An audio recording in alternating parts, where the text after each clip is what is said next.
Fíjense, mis hermanos, que cuando uno lleva a algún niño a uno de esos parques de juegos, ¿ya? Uno de esos parques donde suelen haber aquellos castillos, donde hay toboganes, donde hay barras para colgarse, donde hay redes, donde hay diferentes cosas donde uno puede colgarse, ¿ya? Yo estoy seguro que Sofía sabe de esos parques con barras y toboganes y todo. Hay una cosa que generalmente siempre se escucha que los padres o los abuelos suelen decirse a los niños que están colgados por esos parques. Y les suelen decir, agárrate bien, no sea que te caigas. Es una de las cosas constantes que uno escucha ahí. Ten cuidado, agárrate bien, no sea que te vayas a caer y hacer daño. Fíjense que los padres les están dando una pequeña exhortación a sus hijos. Estate atento a lo que haces, no sea que te deslices y te acabes abriendo la cabeza. Pues fíjense, mis hermanos, que precisamente desde un punto de vista espiritual, esto es lo que el autor de Hebreos está diciendo en Hebreos capítulo 2, los primeros 4 versículos. En Hebreos 2 el autor está diciendo, atendamos con diligencia, no sea que nos deslicemos. Fíjense, mis hermanos, que este capítulo de Hebreos, estos primeros 4 versículos, es el primer pasaje práctico que nos encontramos en el libro de Hebreos. Si se acuerdan, les expliqué de que había 5 pasajes prácticos en ese sermón carta de Hebreos. Y en esos 5 pasajes prácticos, el autor lo que hacía era exhortar a sus oyentes para animarles a que estuviesen firmes en la profesión de fe en Cristo Jesús, firmes en ese evangelio que habían escuchado, que habían creído y que habían recibido. Pues bien, Hebreos 2, mis hermanos, es ese primer pasaje práctico donde el autor precisamente va a exhortar de esta manera. Les va a decir, atendamos, nos va a decir, atendamos a esta gran salvación, no sea que nos deslicemos. Y fíjense, mis hermanos, que con esta idea, en estos pasajes, hay 3 cosas que podemos destacar. Primero es que debemos atender a la palabra de salvación con mayor diligencia. Segundo es que debemos atender a la palabra de salvación debido a la justa consecuencia. Y tercero es que debemos atender a la palabra de salvación confiando de que nos ha sido confirmada. Vamos a tocar lo que son estos 3 puntos. Primero es que debemos atender a la palabra de salvación con mayor diligencia. Y fíjense que aquí atender con mayor diligencia es una necesidad. Es decir, es una necesidad por la superioridad de la salvación que hemos escuchado. Fíjense, mis hermanos, que en los 2 primeros, o en el primer versículo del capítulo 2, el autor es claro en establecer que el atender es una necesidad clara. Fíjense en el versículo 1 del capítulo 2. Por tanto, es necesario que con más diligencia atendamos a las cosas que hemos oído. Fíjense lo que el autor está diciendo aquí. Dice, por tanto, es necesario que atendamos. El autor está poniendo esa idea de atender como una necesidad. Y cuando hablamos de atender, mis hermanos, podemos entenderlo como la idea de perseverar en aquellas cosas que hemos oído. Es decir, estar firmes en aquellas cosas que hemos oído. Atender, perseverar en ellas. Y fíjense que el autor no está hablando de cualquier tipo de perseverancia o de cualquier tipo de atención en esa palabra de salvación escuchada.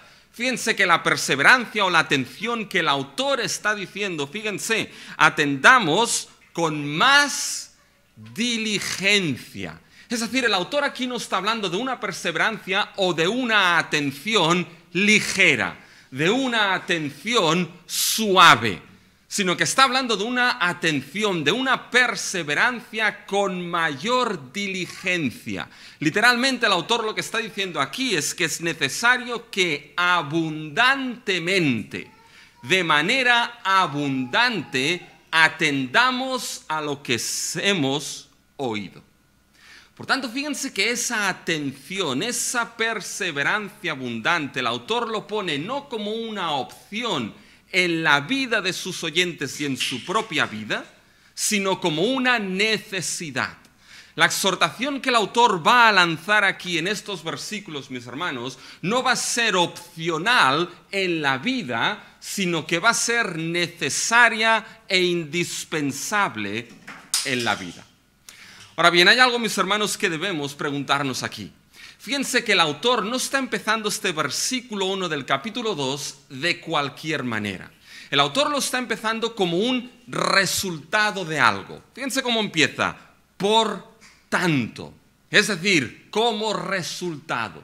¿Saben que es mejor entender ese inicio del versículo 1 no tanto como un resultado, sino como una causa? El autor no está diciendo por tanto en realidad. El autor en realidad aquí está diciendo a causa de esto. A causa de esto es necesario que atendamos con mayor diligencia. A causa de esto es necesario que atendamos más abundantemente.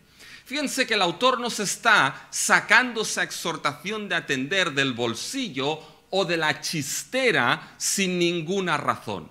Hay algo que el autor ha dicho que lleva ahora a exhortar a sus oyentes a que atiendan abundantemente a lo que han escuchado. Fíjense, déjenme que les ponga un ejemplo. Yo les puedo decir, mis hermanos, que a raíz de todo lo que estamos viviendo con el COVID, a raíz del protocolo y de la nueva cepa británica, surafricana, brasileña y las que nos vengan, ¿ya? A raíz del protocolo y de esas nuevas cepas es necesario que tomemos atención de manera diligente. Es lo que el autor está haciendo aquí. Yo les puedo decir, a raíz de la situación que estamos viendo, a consecuencia de esa situación, es necesario que tomemos más atención. Por tanto, fíjense que la pregunta que debe surgirnos aquí, mis hermanos, es ¿qué es eso de a consecuencia de esto? ¿Qué son aquellas cosas que el autor ha dicho que ahora le llevan a pedir a sus oyentes y a él mismo que estén atentos a lo que han escuchado?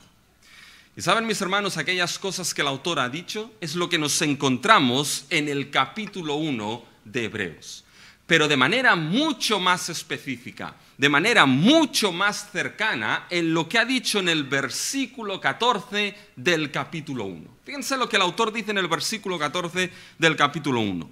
¿No son todos espíritus ministradores enviados para servicio a favor de los que serán herederos de la salvación?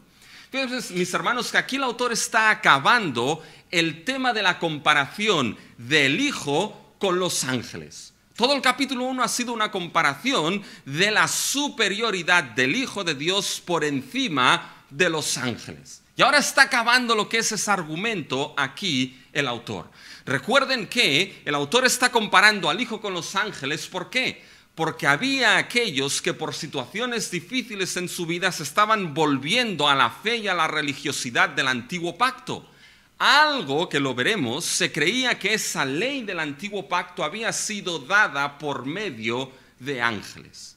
Y el autor les compara y les dice la palabra de salvación, la revelación de Dios, como Dios ha hablado en el Hijo, es finita, última y superior, porque el Hijo es superior a los ángeles. Y todo el capítulo 1 el autor les muestra que el Hijo es superior a los ángeles por la exaltación al trono celestial del mismo Hijo. El Hijo es superior a los ángeles porque los ángeles lo que hacen es adorarle y servirle. Y el Hijo es superior a los ángeles porque su reino y autoridad son eternos y cósmicos. Todo el cosmos está bajo la autoridad del Hijo. Y ahora acaba en el versículo 14 cerrando esta comparación y diciéndonos algo de los ángeles. Fíjense, ¿no son todos espíritus ministradores? Fíjense que esos términos, mis hermanos, el autor ya los ha usado para describir a los ángeles en el versículo 7. Fíjense, ciertamente, del capítulo 1, ciertamente de los ángeles dice, el que hace a sus ángeles espíritus y a sus ministros llamas de fuego. Por tanto, el versículo 14 está hablando de ángeles. Y el autor dice, oye, ¿no son todos espíritus ministradores enviados. Fíjense, mis hermanos, lo importante de lo que el autor está diciendo aquí. Los ángeles no solamente adoran al Hijo, sino que los ángeles sirven al Hijo de Dios.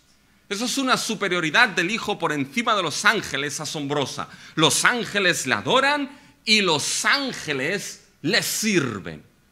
Ahora bien, la cuestión es cómo los ángeles sirven al Hijo en el versículo 14. ¿Saben cómo los ángeles sirven al Hijo, mis hermanos? Sirviendo a otros. Fíjense lo que dice el versículo 14. No son todos los espíritus ministradores enviados. Los ángeles no se envían así solos. El Hijo, que es superior aquí, es quien los envía. ¿No son todos ellos enviados? Fíjense el propósito. Para servicio a favor de los que serán herederos de la salvación. ¿Se dan cuenta, mis hermanos, lo que el autor está diciendo aquí? Los ángeles son enviados por el Hijo, que es superior, para servir al ser humano. Pero para servir a un ser humano que es especificado en ese versículo 14. ¿Para quién son enviados los ángeles a servir? Fíjense el versículo 14, mis hermanos. Para servicio a favor de quién? De los que serán herederos de la salvación. Mis hermanos, ¿quiénes son estos herederos de la salvación? ¿Saben? Solamente hay una respuesta aquí. Los que son herederos de la salvación, mis hermanos, son aquellos que son creyentes en Cristo Jesús. Son aquellos que el Padre ha escogido desde antes de la fundación del mundo. Son aquellos que en el capítulo 2 nos dirá que el Padre le ha placido llevar muchos hijos a la gloria, mis hermanos. Fíjense lo asombroso aquí, con lo majestuosos que son los ángeles. Criaturas majestuosas, criaturas maravillosas, criaturas altísimas, mis hermanos. Sin embargo, son criaturas enviadas para servir a aquellos que han creído en el Hijo de Dios. Ahora, ¿saben qué, mis hermanos? Lo que es importante aquí. Fíjense que el autor está mencionando esto. No solamente para que nos demos cuenta de que el Hijo es superior a los ángeles, sino para algo más. El autor está diciéndoles algo importante aquí a aquellos oyentes. Fíjense cómo acaba el versículo 14. Enviados a favor de los que serán herederos de la salvación. Literalmente lo que el autor está diciendo aquí son enviados para servir a aquellos que están determinados para heredar la salvación. ¿Y saben por qué eso es importante, mis hermanos? Porque el autor le está diciendo a aquellos oyentes que su salvación última todavía reside en el futuro. Que su salvación última todavía no ha sido llevada a consumación. Que la carrera todavía no ha acabado.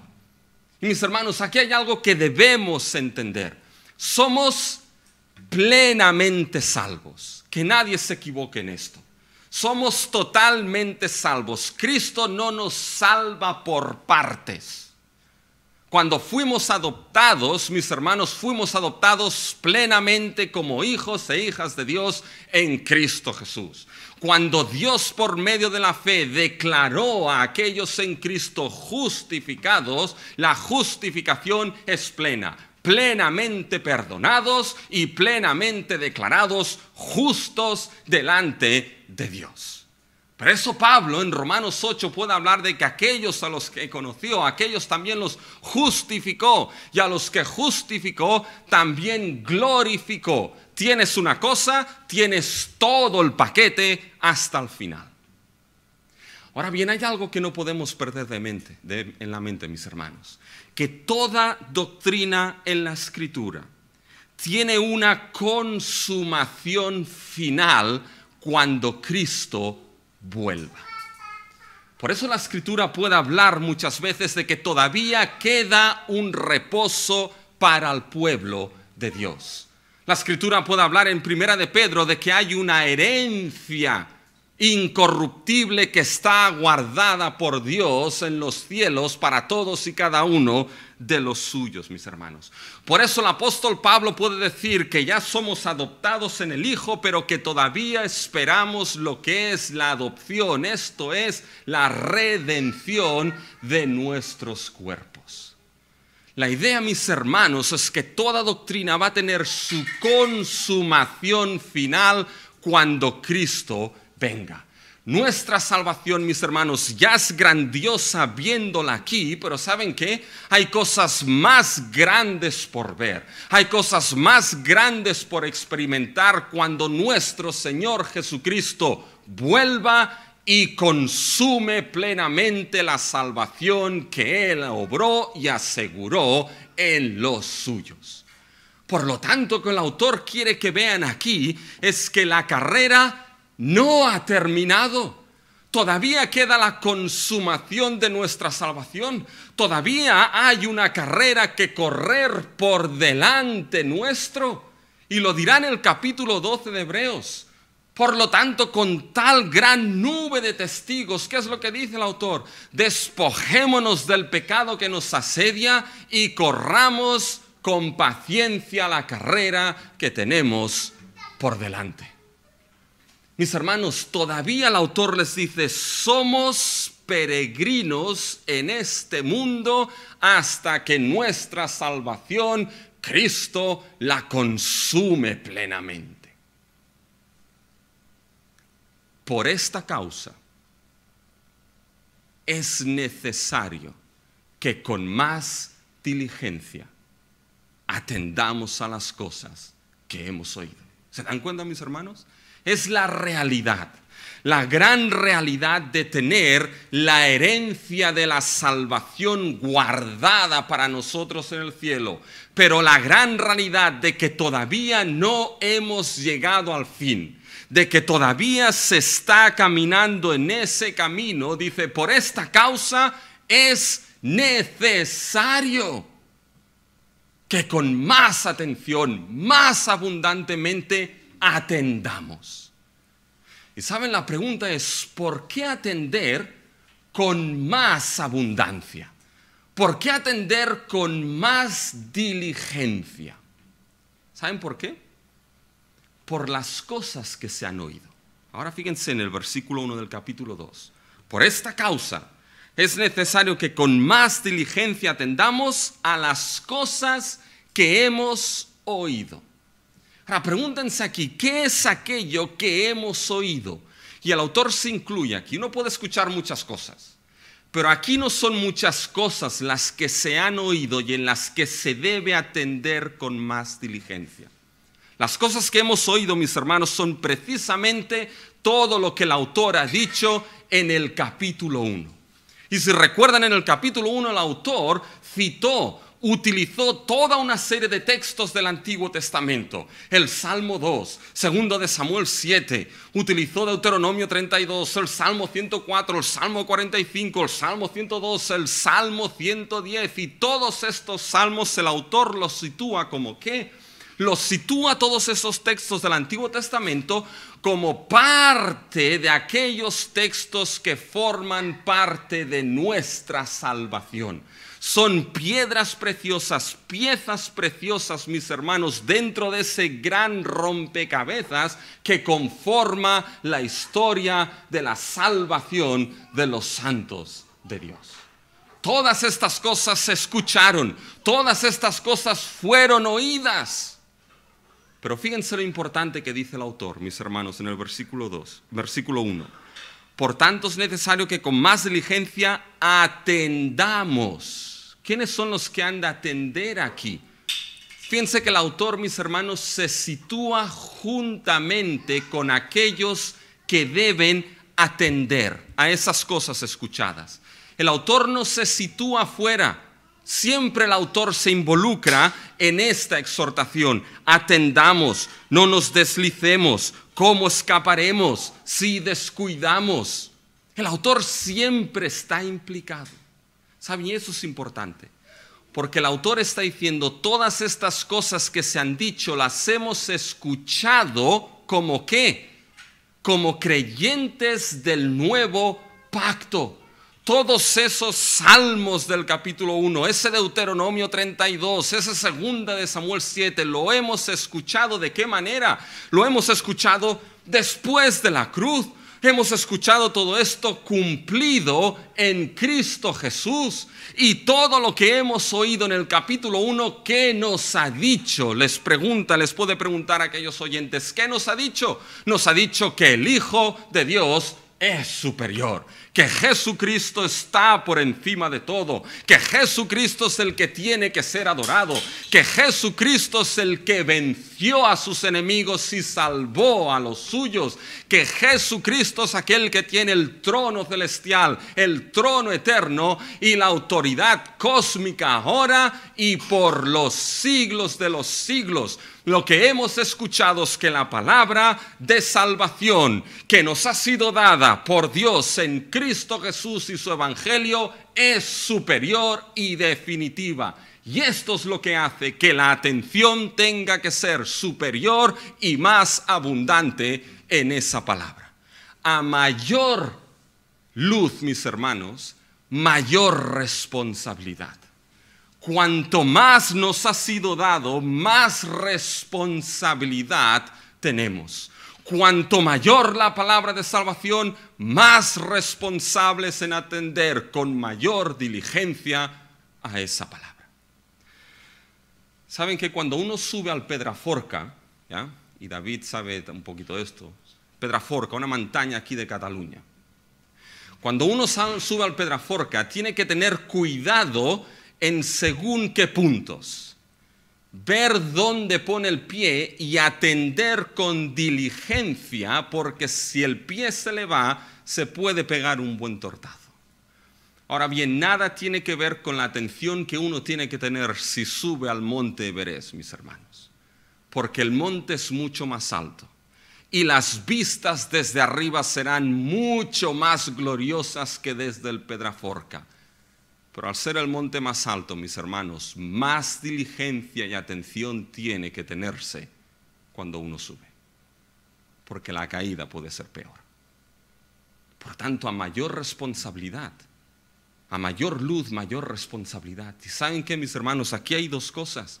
Lo importante aquí es que atendemos con diligencia, no en cualquier sitio. Atendemos con diligencia, mis hermanos, en el evangelio que nos ha sido dado, en aquellas cosas que hemos escuchado, en lo que es la historia, la bella historia y canción que nos ha sido dada en Cristo Jesús. Si hay un lugar donde debemos atender con más diligencia, es en la gran doctrina de la salvación que nos ha sido dada. Y debemos atender, mis hermanos, con gran abundancia, porque la palabra es superior. Debemos atender, y es necesaria esa atención, ¿saben por qué? No solamente por la superioridad de la palabra escuchada, sino que es necesaria frente a la posibilidad de deslizarse de ella. Fíjense, tengo que tener cuidado cómo pongo esto, mis hermanos. Pero fíjense que no soy yo quien lo dice, sino que es el autor quien lo dice. Es necesario atender con mayor diligencia porque la palabra escuchada es superior. Pero es necesario atender con mayor diligencia por la posibilidad que hay de deslizarse. Fíjense el versículo 1. Por tanto, es necesario que con más diligencia atendamos a las cosas que hemos oído, no sea que nos deslicemos. ¿Saben qué, mis hermanos? Aquí el autor no lo está dando como algo hecho. Lo está dando como una posibilidad. Es la manera en cómo el autor lo está expresando. El autor está diciendo, no sea que exista la posibilidad de que nos deslicemos. Fíjense, esto lo vamos a ver de una manera mucho más profunda en el capítulo 6 y el capítulo 10 de Hebreos. Pero la cuestión es cómo debemos entender esta exhortación aquí. Vaya por delante, ¿ya? Y lo digo ya, mis hermanos, vaya por delante de que la salvación no se pierde. La salvación, mis hermanos, no puede perderse. Un creyente no puede y no perderá su salvación nunca. Aquellos que están en las manos del Hijo y en las manos del Padre, nunca nadie les arrebatará de las manos de su Dios. Y la salvación no se pierde por muchos motivos, pero dos, mis hermanos. El primero es porque Dios es el autor único de nuestra salvación. No hemos aportado nada a nuestra salvación. O mejor, como decía Spurgeon, si has aportado una sola cosa, has aportado tu pecado. Y eso no sirve para salvarte. Mis hermanos, no hemos aportado nada. Dios es el autor de nuestra salvación, de principio a fin. Una salvación que es puramente por gracia, sin merecerla. Por lo tanto, esto implica que no podemos hacer nada para ganarla, pero tampoco podemos hacer nada para perderla. Porque Dios es el autor de la salvación y Él que la asegura. Pero la salvación el creyente no la perderá por algo que el autor ha dicho en el capítulo 1, versículo 3. Fíjense lo que el autor ha dicho ahí. El cual, siendo el resplandor de su gloria, la imagen misma de su sustancia, y quien sustenta todas las cosas con el poder de su palabra, habiendo efectuado la purificación de nuestros pecados por medio de sí mismo, se sentó a la diestra de la majestad en las alturas. La purificación que Cristo obró de nuestros pecados es un perdón completo, mis hermanos. Perdonó completamente todos nuestros pecados, pasados, presentes y los que han de venir, mis hermanos. Lo hizo pleno y se sentó en las alturas. Por lo tanto, Dios no tiene nada en su cuenta contra aquellos que han sido perdonados por el Hijo. Porque perdonados los declaró justos en Él. Y si Dios es el que justifica, mis hermanos, ¿quién puede condenar a los escogidos y justificados de Dios? Nadie. Por lo tanto, mis hermanos, la salvación aquí no se pierde, vaya de entrada. Ahora, la cuestión es, ¿cómo entonces debemos entender esas exhortaciones de la posibilidad de deslizarse? Porque el autor, ¿saben qué, mis hermanos? Esa idea de no sea que nos deslicemos, no está hablando de algo que sucede a lo bestia, sino que está dando la imagen de un anillo que está en el dedo y poco a poco ese anillo se va deslizándose sin darse cuenta. O es como aquel barco que no tiene el ancla puesta, mis hermanos, y poco a poco, sin darse cuenta, las corrientes se lo van llevando. El autor está diciendo, cuidado con aquellas cosas imperceptibles, con aquellas cosas pequeñas que poco a poco pueden ir arrastrándonos sin darnos cuenta. ¿Saben? Las cosas grandes las vemos venir, ¿sí o no, mis hermanos? Si uno tiene unos geranios en casa, en el balcón, preciosos, rojos, y sabe que va a venir una tormenta inmensa, mis hermanos, pues es el mejor tiempo para poder sacar esos geranios y cuidarlos.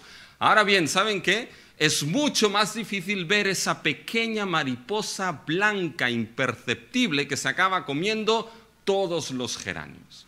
Pues el autor está hablando de esas cosas, cuidado, imperceptibles que poco a poco son ese anillo que se va deslizando. Ahora la pregunta es, bien, ¿cómo entendemos esto si la salvación no se pierde? ¿Saben aquellos que opinan de que esto no pudo ser dicho a creyentes? Si es así, mis hermanos, no sé entonces lo que estoy haciendo predicando de Hebreos 2. Pero ¿saben? Este argumento puede ir hacia ambos lados. No puede ser dicho a creyentes porque ellos no pueden perder la salvación, o sí puede ser dicho porque los creyentes son los únicos que pueden perseverar en su salvación. ¿Cómo debemos cuadrar esto en el libro de Hebreos? Fíjense, el autor de Hebreos, mis hermanos, y eso es importante, el autor de Hebreos escribe desde un punto de vista fenomenológico. ¿Qué quiero decir con esto? Que el autor ve un fenómeno que está sucediendo. ¿Y cuál es ese fenómeno que está sucediendo, mis hermanos? Es ese fenómeno de que hay algunos de que están mirando a volver a la fe del antiguo pacto, a la religiosidad del antiguo pacto. De todos estos, ¿quiénes de ellos son genuinamente creyentes? ¿Quiénes de ellos son creyentes que por situaciones difíciles y complicadas están viendo su fe zarandeada? están teniendo dudas, están teniendo desánimos. De todos estos, ¿cuáles son aquellos que pueden parecer creyentes? Que toda la vida han estado dentro de la iglesia y parece que son de siempre creyentes, pero en realidad son solamente fachada. ¿Cómo distinguir? ¿Qué es lo que hace el autor? El autor lanza una exhortación general a ese fenómeno que se está produciendo. Y esa exhortación general, mis hermanos, para los creyentes, y aquí está lo importante, para los creyentes esa exhortación general, con toda su seriedad, con toda su profundidad, esa exhortación será el medio que el Espíritu Santo usará en la vida de esos creyentes para que por la obra de Dios perseveren en su fe y su fe sea fortalecida. Esa es la manera en cómo funcionará esa exhortación. El Espíritu lo usará para que la obra de Dios obre en aquellos para que perseveren, se fortalezcan y haya firmeza en sus vidas en ese Evangelio de Cristo Jesús. Porque ¿saben qué, mis hermanos? La perseverancia del creyente es la obra de Dios en la vida del creyente. El creyente persevera porque Dios obra en él primeramente. La exhortación aquí, mis hermanos, no será porque puede perderse la salvación. No va por ahí. La perseverancia en tu vida si eres creyente. La perseverancia en mi vida depende únicamente de la obra de Dios en mi vida. Él es quien nos preserva. Él es quien nos hace perseverar hasta el fin. ¿Saben? Y hay una gran cantidad de textos. Judas 24, aquel que es poderoso ¿para qué? Aquel que es poderoso para guardarnos sin caída y presentarnos sin mancha delante de su gloria con gran alegría. Dios es el que usa todo su poder para preservarnos y hacernos perseverar hasta el fin. Ahora bien, que Dios sobre nosotros, mis hermanos, no quita la responsabilidad del creyente de perseverar en su fe.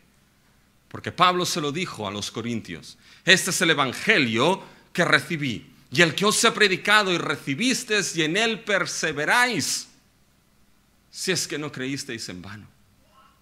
¿Saben qué, mis hermanos? La perseverancia es fruto y evidencia de la salvación genuina en la vida de uno. ¿Cómo se evidencia la salvación en la vida de uno? Entre otras muchas cosas, se evidencia porque el salvo persevera por la obra de Dios hasta el fin, mis hermanos. Es lo que Mateo dice: el que persevera hasta el fin, no otro, será salvo. No perseveramos, mis hermanos, no perseveramos para ser salvos. Perseveramos porque somos salvos. Por lo tanto, mis hermanos, la perseverancia es una muestra y fruto de salvación genuina. Y estas exhortaciones servirán para aquellos creyentes para que esa obra de Dios genere ese fruto de perseverancia en su vida y fortaleza en su fe. ¿Saben qué, mis hermanos? En Andorra hay un lago que se llama Lago Angolastés. Y ahí en el lago Angolastés hay algo que es bestial. Hay toda una serie de árboles donde uno puede colgarse como un mono. Y hay tirolinas y pasas con las cuerdas. Y yo me cuelgo con Giel ahí. Veo todos los padres abajo y el único padre subido ahí soy yo, ¿ya? Pero hermanos, me voy a subir como un mono hasta que el Señor me lo permita, ¿ya? No creo en la evolución, por veces algo de mono tengo, ¿ya? ¿Y saben qué? Cuando uno está colgado por esos árboles, uno tiene un arnés y tiene dos líneas de vida cogidas de un cable de acero que hace imposible que se caigan. Puedes deslizarte y vas a quedar colgado como un chorizo, pero no puedes caerte. Pero todo y así, por ejemplo, cuando Giel va pasando por ahí, le voy diciendo: cuidado, cuidado, cuidado donde pones el pie, cógete bien, sabiendo que no se va a poder caer por la línea de vida que lo coge. Pero todo ya sí se lo digo, para animarle a seguir adelante. Mis hermanos, nuestra línea de vida es que Cristo obró y aseguró nuestra salvación y no nos vamos a caer de ella. Pero el creyente debe ser en momentos difíciles exhortado a perseverar como evidencia de tu salvación.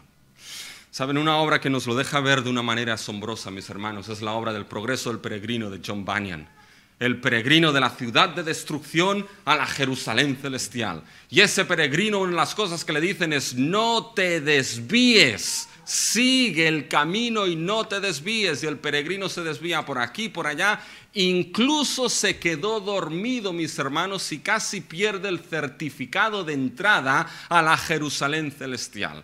Por la pura gracia de Dios llegó y entró. Pero John Bunyan, una de las lecciones que muestra ahí es que debe haber perseverancia diligente en tu salvación hasta que llegues al fin por la gracia de Dios. Pero aquellos, mis hermanos, que podían parecer creyentes, aquellos que habían estado quizá en esa congregación tiempo y tiempo, y nadie diría que no eran creyentes, mis hermanos, esa exhortación será de una amonestación bien seria. Porque el autor les va a decir: si la perseverancia es evidencia y fruto de salvación, si esa perseverancia no está o empieza a deslizarse en tu vida, ¿sabes? No es porque estés perdiendo tu salvación, quizás porque nunca la llegaste a tener. Por lo tanto, mis hermanos, es importante, examínate. Si en estos momentos de dificultad has empezado a pensar: puedo empezar a desatender esas pequeñas cosas y no pasa nada. Examínate si en estos momentos difíciles has empezado a pensar: puedo empezar a descuidar esto y no pasa nada. Cuidado, no seas como ese anillo del dedo que poco a poco se va deslizando. Saben, en Canadá tenemos una amiga que el anillo de compromiso, ahí en Canadá dan unos pedruscos impresionantes. Es imposible no ver los anillos de compromiso porque son unas piedras así de grandes, ¿ya? Y un día, creo que conté esto, esa hermana perdió el anillo. ¿Dónde está el anillo? ¿Saben dónde estaba el anillo? En la basura. ¿Saben cómo fue? Porque fregando los platos, mis hermanos, y sacando la suciedad de los platos, el anillo se fue. Y no se dio cuenta. Cuidado si en este tiempo tu perseverancia empieza a deslizarse. Examínate. Es necesario que atendamos con más diligencia. ¿Saben por qué? Porque, mis hermanos, debemos atender a la palabra de salvación debido a la justa consecuencia que conlleva. El descuido de la salvación conlleva una retribución última. Fíjense que esto el autor lo va a expresar en los versículos 2 y 3. Si alguien pregunta, ¿por qué atender con gran diligencia? ¿Por qué? La razón son los versículos 2 y 3. Porque si la palabra dicha por medio de los ángeles fue firme y toda transgresión y desobediencia recibió justa retribución, ¿cómo escaparemos nosotros si descuidamos una salvación tan grande? ¿Saben lo que el autor está haciendo aquí, mis hermanos? El autor está comparando lo menor con lo mayor. Y eso lo va a hacer varias veces a lo largo de ese sermón de Hebreos. Fíjense lo que compara. Primeramente, fíjense el versículo 2. Porque si la palabra dicha por medio de los ángeles fue firme. Acuérdense que se creía que esa revelación del antiguo pacto había venido por medio de los ángeles. El autor dice, bueno, si esa palabra dicha por los ángeles fue firme y toda transgresión y desobediencia recibió su justa retribución. ¿Qué es lo que dice el autor aquí? Piensen, mis hermanos, que es fácil de entender. Fíjense que aquí el autor está diciendo que cualquier desobediencia, cualquier transgresión de esa ley del antiguo pacto tenía su justa retribución. Nadie hubiese negado nunca esto. Nadie hubiese negado que si había desobediencia, había castigo. Y había castigos importantes en el Antiguo Testamento. Pero ahora bien, fíjense que el autor dice, esa retribución fue ¿cómo? Esa retribución fue justa. ¿Qué significa esto? Significa, mis hermanos, que cualquier castigo dado era igual y no excedía el crimen cometido. Eso es una retribución justa.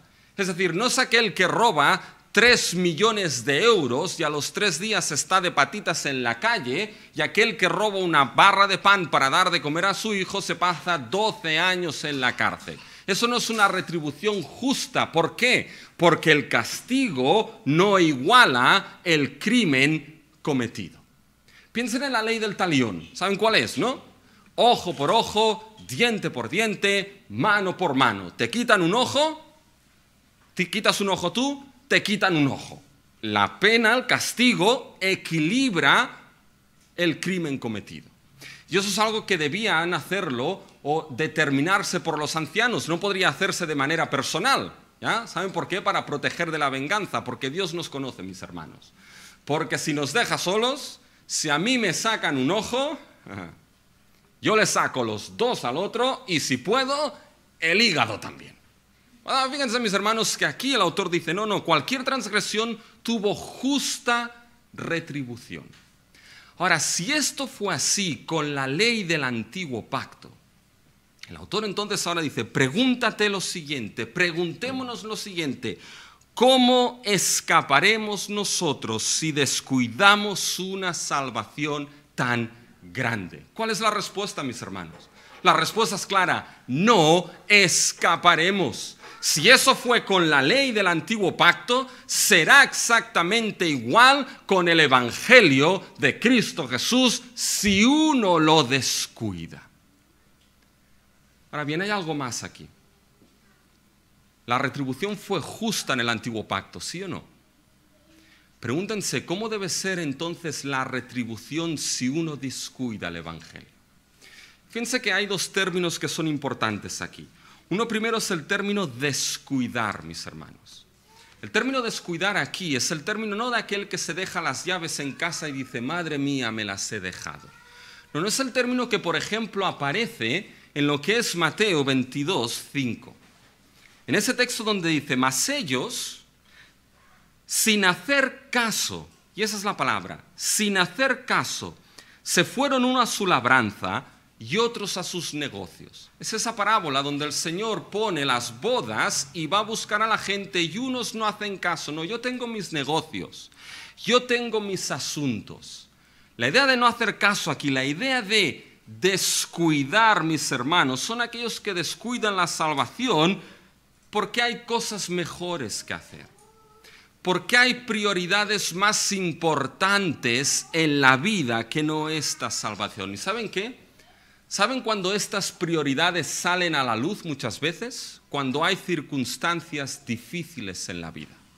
Las circunstancias difíciles a veces son la batea que separa el oro de lo que no es oro. Es lo que es el aventar y separar el trigo de la paja, mis hermanos. Y el autor está aquí, descuidar se refiere a esto, al no hacer caso. Y el término escapar es otro término importante aquí. ¿Saben cuál es, mis hermanos? Es un término que se utiliza, sobre todo en los evangelios, para hablar de escapar del juicio final, del juicio último. Fíjense, con todo esto, mis hermanos, el autor nos está dando una idea, que ese descuido de esa salvación tan grande, ¿saben? No está hablando de un creyente que puede pecar o caer en pecado, no está hablando de ese descuido. No está hablando del descuido de algún creyente que puede enfriarse por situaciones difíciles en algún momento de la vida. No está hablando de esto. No está hablando, mis hermanos, de aquellos creyentes que pueden luchar en circunstancias difíciles, como pueden ser los tiempos que vivimos, con dudas, con desánimos. No está hablando de esto. Está hablando de descuidar plenamente. Es lo que se llama la apostasía, mis hermanos. Lo que el autor tomará en el capítulo 6 y en el capítulo 10, mis hermanos. Piensa, si la desobediencia a la ley que trajeron los ángeles tuvo justa retribución, Si la palabra de salvación que hemos escuchado en Cristo es la palabra última, definitiva, y no va a haber otra como ella, piensa lo siguiente: ¿cuál es la justa retribución por desobedecerla y descuidarla? ¿Saben qué? Si la palabra en Cristo es la última palabra de salvación, la justa retribución es el último juicio final para aquellos que la descuidan. El juicio que no hay marcha atrás para ellos. Pues saben, mis hermanos, en el Evangelio nos encontramos que todo lo que es la eternidad del ser humano se encuentra sobre la balanza del Evangelio de nuestro Señor Jesucristo, o hacia un lado de la eternidad o hacia el otro lado de la eternidad. Para aquellos que creen por la gracia de Dios, la balanza se declina del Evangelio para salvación, pero para aquellos que rechazan y descuidan, la balanza, mis hermanos, se declina para juicio y condenación eterna, mis hermanos. Si fue así con lo de los ángeles, será así con la palabra del Evangelio. Por eso el autor dice: atendamos con mayor diligencia. En esos momentos difíciles es momento de atender, mis hermanos. Pero uno puede decir aquí: bueno, ¿tengo garantías de atender en ella? Y esto nos lleva, fíjense, mis hermanos, al último punto, que debemos atender a la palabra de salvación con confianza por habernos sido confirmada. Fíjense, a la mitad del versículo 3, mis hermanos, el autor ahora va, en cierta manera, a exponer un poco más esa salvación. Fíjense, a mitad del versículo 3, esa cual se refiere a la salvación, esa salvación tan grande que tenemos. Y vale la pena persistir en ella. ¿Saben por qué? Porque es una salvación que ha sido confirmada primeramente por aquellos que escucharon al Señor. Fíjense lo que dice el autor, mitad del versículo 3. La cual, habiendo sido anunciada primeramente por el Señor. Paren un momento aquí. Lo que el autor está diciendo, mis hermanos, es que esa palabra, esa salvación fue recibida primeramente para ser hablada por el Señor. ¿Cómo se entiende esto? Fíjense que la revelación del antiguo pacto, mis hermanos, primeramente fue recibida por los profetas, pero fue recibida por los profetas para el propósito de que fuese hablada por el Señor Jesucristo. ¿En qué sentido? Que en todo ese mensaje profético, ese mensaje de los profetas, mis hermanos, todo él anunciaba su cumplimiento en nuestro Señor Jesucristo. Aquel que habla de manera plena, aquel que habla de manera absoluta, de manera cumplida, toda esa palabra de salvación que fue primeramente recibida es la persona de nuestro Señor Jesucristo. Así que cuando uno abre los evangelios y lee las palabras de Jesús, ve al Jesús resucitado y crucificado, mis hermanos, en los evangelios, cuando escucha todo esto, escucha esa palabra de salvación hablada por el Señor, que tiene plena autoridad, plena supremacía, y no hay otra para escuchar. Bien, esa palabra, fíjense lo que dice, nos fue confirmada. Ese es el punto central aquí. Nos fue confirmada. Esos creyentes posiblemente eran creyentes de segunda generación, nunca habían visto al Señor Jesucristo, pero esa palabra les fue confirmada. ¿Qué es la idea de ser confirmada? Es la misma idea que aparece en el versículo 2, cuando dice que la palabra dicha por los ángeles fue firme, confirmada. Pero tiene connotaciones legales aquí, mis hermanos. Es decir, tiene connotaciones legales de que esa palabra confirmada fue una palabra que ataba legalmente, una palabra oficial y verdadera. Bueno, pues esa palabra dicha por el Señor fue confirmada legalmente, ataba legalmente, ¿por medio de quién? Fíjense, la cual, habiendo sido anunciada primeramente por el Señor, nos fue confirmada por los que lo oyeron. Primeramente, mis hermanos, estos son lo que son los apóstoles. Aquellos que fueron escogidos por Cristo, escucharon a Cristo, y mis hermanos, esas palabras del Evangelio de salvación fueron ¿qué? fueron registradas por inspiración en un documento oficial y plenamente legal que ata legalmente, que es, mis hermanos, la palabra que tenemos en nuestras manos, la santa palabra de Dios. Y ¿saben qué, mis hermanos? Esto es de gran esperanza para nosotros, porque ninguno de nosotros vimos a Cristo. Ninguno de nosotros vimos a los apóstoles, pero lo que sí tenemos en nuestras manos nos ha dejado un documento legal, con plena validez, que nos ata legalmente a la santa palabra y evangelio de Dios, que es precisamente, mis hermanos, el testimonio de las Escrituras. En él y en ningún otro sitio debemos permanecer. Y quizá alguien diría aquí, bueno, pero fue confirmada por hombres. Oye, la de los ángeles eran los ángeles, eran ángeles. A uno se le podría decir, bueno, ¿no escuchados que los ángeles son los que sirven a los herederos de la salvación? Pero fue confirmada también por Dios mismo. Fíjense el versículo 4, mis hermanos, y con esto terminamos. Testificando Dios juntamente con ellos, es decir, aquellos que oyeron y nos confirmaron la palabra, mis hermanos, Dios no los dejó solos. Testificó juntamente con ellos, ¿con qué? Con señales, prodigios y diversos milagros y repartimientos del Espíritu Santo, estos posiblemente los dones, según su voluntad. Piensen, mis hermanos, esas señales, prodigios, ¿saben? Esto viene del Antiguo Testamento. Dios sobró la salvación del Éxodo con milagros, prodigios y señales. Dios trajo la ley en el Sinaí con milagros, truenos y relámpagos. Pero Dios, mis hermanos, trajo la salvación última a través de su Hijo, que Dios mismo confirmó con prodigios y señales. Fíjense en Hechos 2:22. Varones israelitas, oíd estas palabras: Jesús Nazareno, varón aprobado por Dios entre vosotros, con las maravillas, prodigios y señales que Dios hizo entre vosotros por medio de él, como vosotros mismos sabéis. Y ahora coja a esos testigos que son los apóstoles y confirmó juntamente con ellos, con milagros, prodigios y señales, esa salvación traída en Cristo Jesús. Por lo tanto, Dios mismo nos da la confirmación de que nuestra salvación, mis hermanos, no es algo incierto, no es algo indeciso, no es algo para dejarlo, es firme, legal, para sostenernos en ello. Saben, mis hermanos, a modo de conclusión, hay algo que debemos entender, que el Nuevo Testamento nunca determina que la aceptación inicial del mensaje de salvación es suficiente. Debe haber aceptación y perseverancia en él. Saben, el camino estrecho es estrecho. Y mis hermanos, en los tiempos que estamos viviendo, los jóvenes tendrán sus lugares para deslizarse.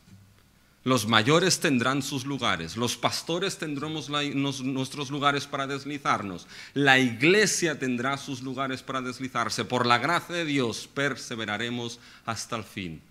Pero esto no quita la responsabilidad de perseveremos y atendamos en lo que hemos oído. Sea cual sea tu situación, persevera por la gracia de Dios. Y debes saber algo, que esa salvación no es algo de usar y tirar. Aquel que la descuida, al fin hay retribución última. Sea nuestro Dios aquel que nos ayude a perseverar hasta el fin, sea nuestro Dios aquel que te lleva a Cristo para salvación. Vamos a acabar en una oración. Nuestro Dios y nuestro Padre Celestial, gracias, Dios nuestro, porque tú eres aquel que nos hace perseverar. Gracias, Dios nuestro, porque sabemos que no vamos a caer, porque tú eres aquel que nos sustenta. Pero, Señor, debemos perseverar como evidencia y fruto de haber sido salvos, Señor. Oh, Señor, que tu palabra obre en nosotros, Señor, sabiendo la profundidad y grandeza, Señor, de esa gran salvación. Oh Espíritu Santo, úsala en nuestras vidas. Úsala en mis hermanos, en mis hermanas. Úsala en mi vida para que el fruto de perseverancia, Señor, aparezca. el fruto de perseverancia sea dado y nuestra fe fortalecida y firme en la palabra del Evangelio. Y Señor, aquellos que no sabemos si tú sí sabes, Señor, que quizá todos podíamos pensar, Señor, que eran creyentes, pero que tú sabes que no, Señor. Oh Señor, que esa palabra sirva, Señor, realmente para sacudir y mover, Señor. Y si ellos son tus escogidos, determinados para la herencia de la salvación, llévalos a Cristo Jesús para salvación y para vida eterna. Ayúdanos a que atendamos, no sea que nos deslicemos. En el nombre de Cristo Jesús. Amén. Y mis hermanos, como si fuese un testimonio cantado después de lo que hemos escuchado, vamos a entonar el himno que tenemos en nuestro boletín. Señor, seguirte quiero. Es un testimonio, mis hermanos, que después de escuchar a la palabra es una buena respuesta. ¿Qué es lo que queremos, mis hermanos, como aquellos salvos por Cristo Jesús? Seguir a nuestro Señor. Así que pongámonos de pie, mis hermanos, y entonemos este himno.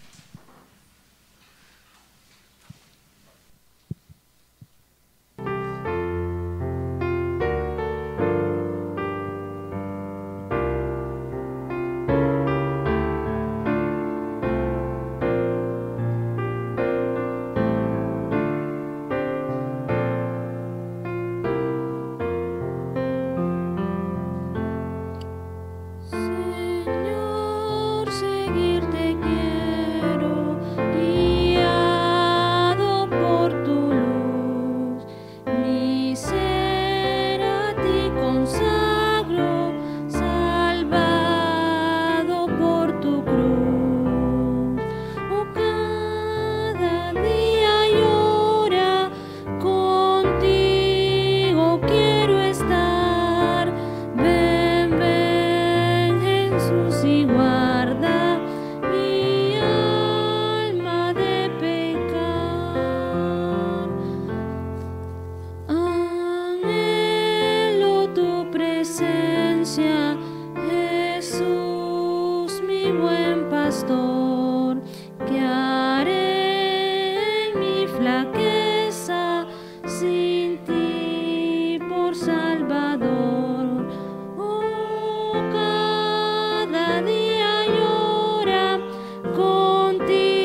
Oh sí, Señor, seguirte queremos, guiados por tu luz, nuestro ser a ti consagramos, salvados por tu cruz.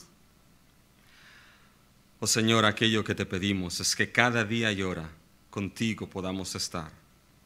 Ven, ven, Señor Jesús, y guarda nuestra alma de pecar. Señor, presérvanos, haznos perseverar hasta el fin. Señor, en estos momentos difíciles, a los jóvenes, hazlos perseverar en el Evangelio de Cristo Jesús. Señor, a los matrimonios hazlos perseverar en el Evangelio de Cristo Jesús. Señor, a los mayores hazlos perseverar en el Evangelio de Cristo Jesús. Señor, a tu iglesia hazla perseverar en el Evangelio de Cristo Jesús. Y que atendamos con diligencia, Señor, a esas exhortaciones de tu palabra. Bendice a tu pueblo, en el nombre de Cristo. Amén.